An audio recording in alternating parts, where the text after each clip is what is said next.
Je m'appelle Marie, et je fais du violon. Je suis musicienne professionnelle. C'est un orchestre amateur qui est quand même très bon, hein, donc c'est vraiment super cool, je trouve. Ça permet d'être un peu plus détendu, puis ça, au niveau du répertoire, ça nous permet d'aborder autre chose que les traditionnels, enfin traditionnels, j'adore, hein, mais les traditionnelles symphonies ou tout ça. Donc c'est cool.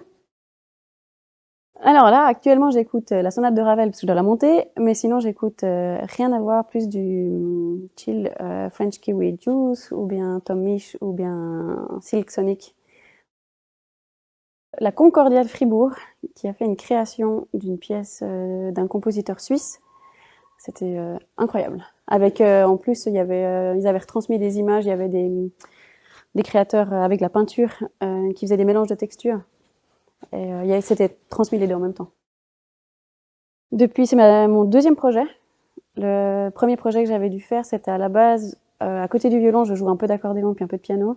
Puis j'étais engagée pour faire un des solos d'accordéon. Puis en plus, je jouais le violon dans l'orchestre. Et puis là, ben, je le fais vraiment en tant que violoniste. Monstre et compagnie. Monster Movie, pardon. Bon. Monstre et compagnie, Oups. Alors j'adore, mais je prends pas le temps de regarder malheureusement. Donc c'est un bon prétexte de faire de bande son, parce que j'aime bien faire les choses correctement. Un bon prétexte de découvrir les films. Bon, il y a masse de films, mais non, je connais pas bien, mais je trouve que c'est un art incroyable. Un petit peu.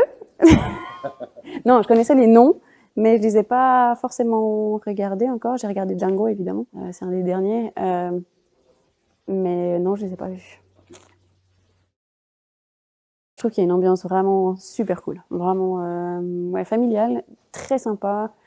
On a tous envie, on est tous très motivés de venir jouer, donc ça, voilà, ça se sent. Et puis ben, le programme est juste fou. Bah, c'est accessible, ça nous emmène, c'est plein d'émotions, ouais, on a l'impression de voyager en jouant. C'est vraiment, on s'ennuie pas à une seule mesure. C'est vraiment, ouais, c'est vraiment très, très cool tout le long. C'est très intense, mais c'est très très cool. Alors, j'ai pas beaucoup de passifs à bande son, donc je sais pas tout ce qui a été fait, mais je trouve déjà chouette bah, pour qu'on redécouvre les films, pour aussi qu'on sache que bah, souvent ils ont été tournés plutôt bah, en Italie, c'est pour ça qu'on les appelle spaghetti western et puis pas western, et puis que c'est une musique qui est quand même qui reste quand même très moderne, qui reste quand même très accessible, cool à écouter, enfin faussement facile à écouter, donc je trouve que c'est un chouette programme. En plus, si on pense après le Covid, là on avait fait Monster Movie. Spaghetti Western, j'ai envie de dire que c'est chill. C'est groovy, c'est cool. C'était plus imaginaire ou plus... Ah, je sais pas comment expliquer. C'est pas intérieur, c'était très émotionnel, c'était magnifique, les thèmes étaient superbes, mais ouais, peut-être on pourrait dire complexe. Mais là, c'est vraiment accessible, puis on écoute les deux premières notes et puis enfin, on a le sourire, quoi. C'est chouette. J'aime beaucoup Django. Il y en a un qui me plaît énormément, qui est super beau, qui est très calme, super beau, super intense, mais je sais plus comment il s'appelle. Désolée Thierry.